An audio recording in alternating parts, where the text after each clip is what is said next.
মৰমৰ মইনাহঁত ভালে আছানে? মই আইমা, তোমালোকৰ আইমাৰ সাধুঘৰ পালোহি। কাইলৈ তোমাৰ কেৰেলা ৰাজ্যত এটা উৎসৱ পালন হ'ব। নাম কি জানানে? ওনাম।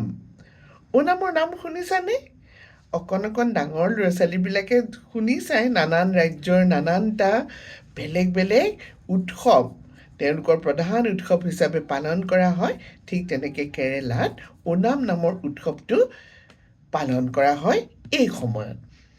ওনামটো আচলতে এটা কৃষি প্ৰধান বা খেতিৰ বাতিৰ লগত সম্বন্ধ থকা এটা উৎসৱ হিচাপেও পালন হয়। আৰু ইয়াৰ পিছত এটা কিন্তু আখ্যানো আছে।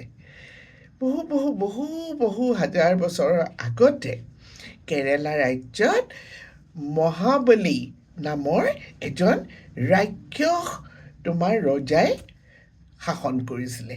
কিন্তু তেওঁ যদিও ৰাক্ষস ৰজা আছিল, তেওঁ কিন্তু খুব দয়ালু আৰু সকলোকে সমানভাৱে পালন কৰিছিলে। কোনোবা ধনী বুলি তেওঁৰ কাৰণে শাসন বেলেগ, দুখীয়া বুলি তেওঁৰ কাৰণে শাসন বেলেগ, তেনেকুৱা তেওঁ নকৰিছিল। তেওঁ খুব ন্যায়ী আছিলে, লগতে তেওঁ আছিলে খুব দানৱীৰ। খুব দান কৰে তেওঁ, যজ্ঞ পাতে আৰু যিয়ে যি খোজে তাকেই তেওঁ দান হিচাপে চবকে ভগাই দিয়ে। কিন্তু তেওঁ ইমান শক্তিশালী আছিল যে এটা সময়ত তেওঁ স্বৰ্গ ৰাজ্য, তাৰমানে ইন্দ্ৰৰ ৰাজ্যখনো দখল কৰিলে, পৃথিৱীখনটো গোটেই দখলেই কৰিলে আৰু পাতালোকৰ দখল কৰিলে। আৰু এই লৈ তোমাৰ দেৱতাবিলাকৰ মাজত হাহাকাৰ লাগিল সদায় দৰে। দেৱতা অকণমান দুৰ্বল, কিন্তু দেৱতাই কি কৰে, যেতিয়াই পৰিত্ৰাণ পাবলৈ হয় তেতিয়াই গৈ পেলাই শ্ৰী বিষ্ণু নাৰায়ণক গৈ পেলাই স্তুতি কৰে। সেইবাৰ গৈ পেলাই ক'লে যে মহাবলী ৰজাই গোটেইখন গ্ৰাস কৰিছে, লগতে তেওঁ কিন্তু বৰ দয়াবানো, দয়াশীল আৰু তেওঁ দানৱীৰ। আমাক এতিয়া প্ৰভু আপুনি ৰক্ষা কৰক। তাৰপিছত আৰু তোমাৰ বিষ্ণুৰ এটা চিন্তা হ'ল, কেনেকৈনো এই ৰাজপাটৰ পৰা তেওঁক আঁতৰাই সকলোকে সমানেই সকলোৰে নিজৰ নিজৰ স্থানত প্ৰতিষ্ঠা কৰক। অৰ্থাৎ স্বৰ্গত ৰজা হয় কোন? ইন্দ্ৰ, আৰু দেৱতাসকল তাত থাকে। আৰু বাকী যাৰ এতিয়া পৃথিৱীখন, এই পৃথিৱীখনতো অকল যে মহাবলীয়ে ৰজা হৈ থাকিব লাগিব সেইটো কথা নহয়, সকলোকে সমানে ভাগ কৰি দিব লাগিব।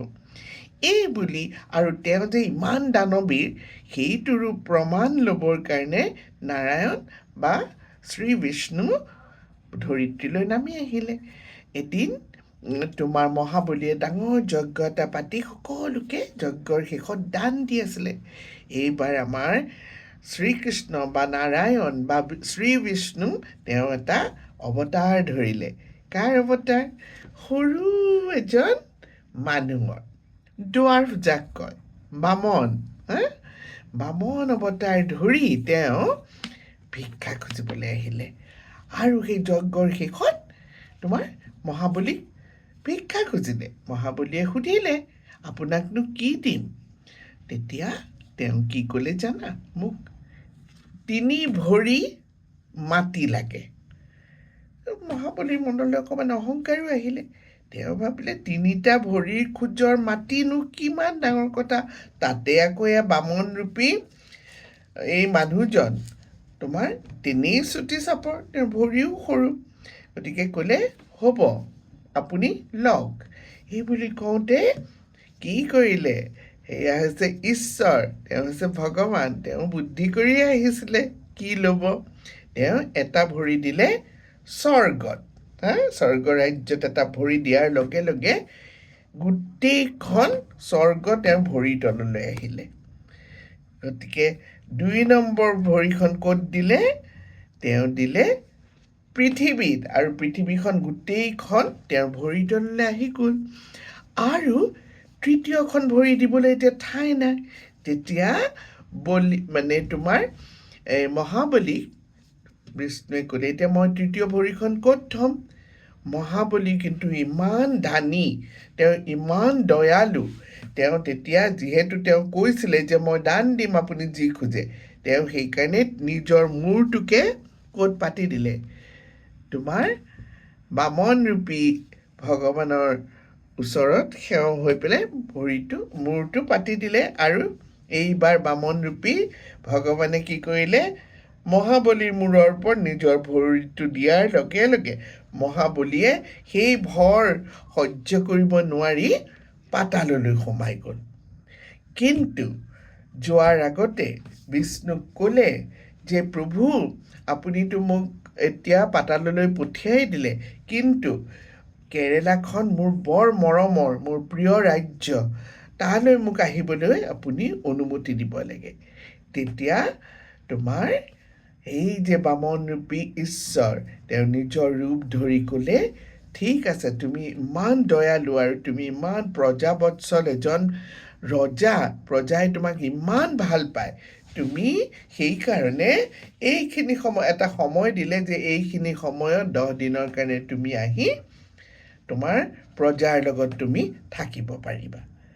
আৰু তেওঁ কিয়লৈ গুচি গ'ল, মহাবলী পাতাললৈ গ'ল।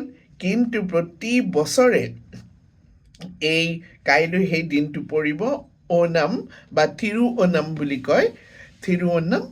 সেই থিৰুঅনামৰ দিনাখন বিশ্বাস আছে যে তেওঁ আকৌ পৃথিৱীলৈ আহে আৰু কেৰেলাবাসীৰ লগত তেওঁ 10টা দিন অতি আনন্দেৰে কটায়। আৰু সেই প্ৰথাকে বছৰ বছৰ হাজাৰ বছৰ চলি এতিয়ালৈকে সেই উৎসৱ পালন কৰা হয়। মহাবলীৰ আগমনৰ আনন্দত মানুহে কি কৰে, সেই 10টা দিন ওনাম পালন কৰে। আৰু এই ওনামত কি কৰে কোৱাচোন? প্ৰথম হৈছে ফুলেৰে নিজৰ নিজৰ ঘৰবিলাক সজায়। এইটো কি কয়, ফুলেৰে বনোৱা ধুনীয়া তোমাৰ এই নানান আকৃতিৰ ধুনীয়া ধুনীয়া পোকালাম বনায়, পোকালাম বুলি কয়, ফুলেৰে সজা তোমাৰ ছবি তোমাৰ ধুনীয়া ধুনীয়াকৈ আঁকে। তাৰপিছত খাই কি জানানে, নানান কল, তাৰপিছত তোমাৰ নাৰিকল, গুড় ইত্যাদি দি বনোৱা পিঠা পনা, তোমাৰ নানানবিধ চব্জি, শাক পাচলি, এইবিলাকেৰে সৈতে তেওঁলোকে ভুৰি ভোজন কৰে। আৰু এই ভোজনটোক কি বুলি কয়, চাদিয়া।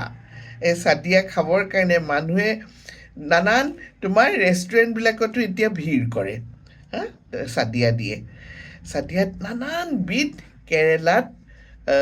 কেৰেলাৰ খাদ্য পৰিৱেশন কৰা হয়। আৰু 3 নম্বৰটো হৈছে তেওঁলোকে দুবিধ নৃত্য কৰে, যেনেকৈ আমাৰ বিহু নাচ নাচে বা সত্ৰীয়া নাচ নাচে। তেওঁলোকৰ দুবিধ হৈছে তোমাৰ কাইকলি পকলি আৰু এটা হৈছে পুলি কালি। এই দুবিধ তোমাৰ নৃত্য তেওঁলোকে প্ৰদৰ্শন কৰে। এটা হৈছে তোমালোকক ক'লোৱেই কাইকালি, আৰু এটা হৈছে পুলিকালি। এই দুটা নৃত্য তেওঁলোকে পৰিৱেশন কৰে। আৰু সকলোৱে এই উৎসৱত ইজনে সিজনক মৰম চেনেহ দিয়ে। আৰু লগতে আৰু এটা কাম হয়, কি জানানে, সেইটো হৈছে কৃতজ্ঞতা জ্ঞাপন। মাদাৰ নেচাৰ, প্ৰকৃতিক, এই যে আমাক ইমান খাদ্য সম্ভাৰ দি আমাক খোৱাৰ অভাৱৰ পৰা মুক্তি দিছে, তাৰ কাৰণে ধন্যবাদ জনায়। গতিকে এই গোটেই সময়খিনি ওনাম হিচাপে পালন কৰি মানুহে ঘৰে ঘৰে কি কৰে, উৎসৱটো পালন কৰে। আজি সেইকাৰণে ওনামৰ কথা অকণমান তোমালোকক ক'লোঁ, যিখিনি মই জানো সেইখিনিয়ে ক'লোঁ। বাকী তোমাৰ নৃত্যকেইটা হয়তো মোৰ ভুল হৈছে কোৱা। মই আকৌ এবাৰ পঢ়িব লাগিব এইটো, কাইকঠি কালি এণ্ড পুলিকালি, এনেকুৱা দুটা নাচ তেওঁলোকে নাচে। ধুনীয়া ধুনীয়া বগা বগা ধুনীয়া শাৰীবিলাক পিন্ধে, মূৰত ফুল মাৰে। আৰু সকলো তোমাৰ পুৰুষসকলে কি পিন্ধে, বগা ধুতিৰ নিচিনা আমাৰ লুঙি হিচাপে পিন্ধে আৰু পিন্ধি নৃত্য প্ৰদৰ্শন কৰে। গতিকে এইটো হৈছে ওনাম, এটা জাতীয় উৎসৱ কেৰেলাবাসীৰ। ঠিক আছে মইনাহঁত, মই আইমা এইখিনি কৈ এতিয়াৰ কাৰণে বাই বাই কৈছোঁ দেই।